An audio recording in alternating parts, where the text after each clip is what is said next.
So as we're learning some of the basic concepts that go with metabolism, the next one that we're going to look at is understanding a bit about pathways. And pathways are basically just taking reactions, which we've been seeing, and stringing them together into a long chain.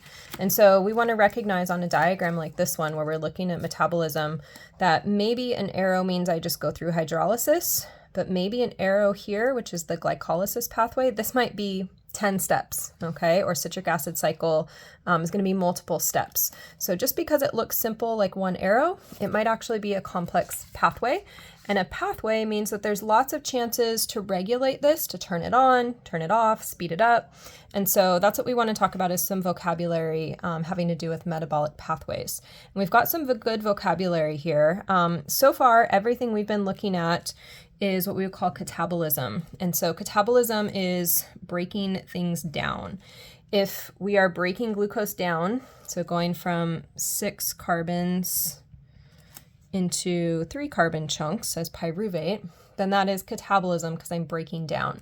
Anabolism would be the opposite if I did a pathway that put things together, so built a triglyceride to store fat, for example. So first let's take a look, before we go to this complex thing, let's take a look at the metabolic pathway here, which is just kind of generic. And what we want to follow through in this series of reactions is our substrate. Okay, so substrate again would be our food that we're eating, right? So the substrate would be coming in and held by a first enzyme, which would modify it, hold it by a second enzyme. We won't talk much about this, but there's often points in pathways where you're committed, okay? Kind of like once you get a few steps through college, you're like, well, I've started this, I'm committed now, okay? And so my substrate keeps working its way through, and it can't maybe reverse anymore after that committed step. You can't go back. All right, and then at the end, I finally have my product, but it took a bunch of steps to get there. So this would be an example of what I would call a linear pathway. We'll see that there's linear pathways and also cyclic pathways. And so here's glycolysis, a linear pathway, and here's a cyclic pathway, which is the citric acid cycle. You can see the difference between them, right, in a basic picture there. Now, all the things we've learned about chemical reactions apply even when you string them together into a pathway. So for example, if we add more substrate, A, will we make more products? And so yes, if I can think about A eventually leading to products, then adding reactant makes more products. This was something that we talked about back in chapter 5, or another previous chapter if you're using a different book. So yes, if I add A, then I will make more products.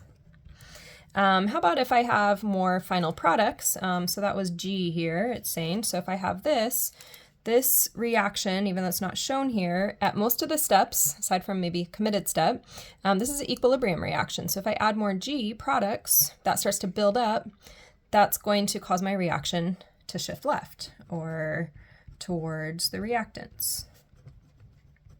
So this is equilibrium that we learned before.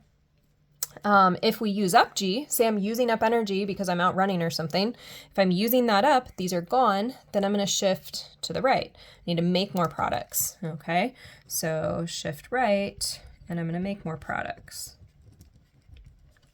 And then if any enzyme in this pathway is mutated, so that might be like a genetic disease or something like that, or just inhibited, how is the pathway going to be affected? So let's just say at this point, sometimes we'll have what we call negative feedback or allosteric regulation, where this product actually says, hey, I have so much, let's stop this pathway. So G comes in here and inhibits, like we learned about in chapter 16, breaks this enzyme. If I break that enzyme, I cannot go any further.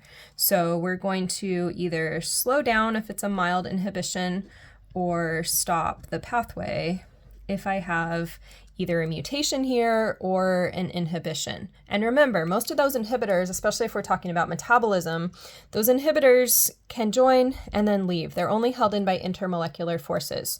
So if it's just an inhibition, it can probably be a pathway that's turned back on again. If it's a mutation, then you're going to have ongoing problems because it's never going to work quite as fast or quite as well as it should. So now let's piece some of these concepts about pathways together on an actual pathway. And we're looking here at glycolysis. which if we go back to this metabolism picture, glycolysis is this arrow right here. Turns out it's much more complex than just that one arrow. But we can take that pathway and hopefully start to interpret it a bit. So this glycolysis, we want to highlight the arrow on the diagram where glycolysis is found. So if I'm looking at glycolysis, my substrate that I start with, is glucose, and I just kind of made that up. That's my first substrate is glucose, okay? So I'm going to start with glucose. Now this reaction up top here is gonna give me a summary of all of this, but in reality, we also wanna be able to interpret what's happening here. So we already saw the arrow on the main diagram where glycolysis was. When we talk about pathways, sometimes we talk about how many steps there are, and they're nicely numbered here for us. So we actually have 10 steps in this pathway. We can see that it's going straight. So this is a linear pathway. And then I can see what my final product is here. My final product is pyruvate, which is the 3 carbons. Here's the pyruvate, which is my 3 carbons, okay? I can also see where some of these things happen along the way. These are gonna be using those arrows we've seen throughout the semester. So NAD is a reactant. So we can see, for example, NAD plus coming in to the reaction. ADP is also a reactant. We can see some ADPs coming into the reaction. And then products that we get, NADH is coming out, and ATPs coming out of the reaction in a couple of places. This is showing us the details with some names, with some enzyme names that are in the gray here, and then also with some structures where we can see that I go from 6 carbons down to those 3 carbons. And I would actually have 2 of these. So at the end of glycolysis, I've got 2 of these pyruvate molecules, which makes sense because I start with 6 carbons, I end with 3, so it's actually 2 sets of those 3 chunks. So that's looking at a sample pathway. And here's my big diagram. I forgot about that. So here was my glycolysis. Glycolysis was helping turn that glucose into a little bit closer to acetyl-CoA. On the next page, you've got another pathway that you can practice on. So I've given you the urea cycle, which is how we eliminate the nitrogen that shows up especially in the protein that we eat. And so you've got a couple of questions. Is the pathway above cyclic or linear?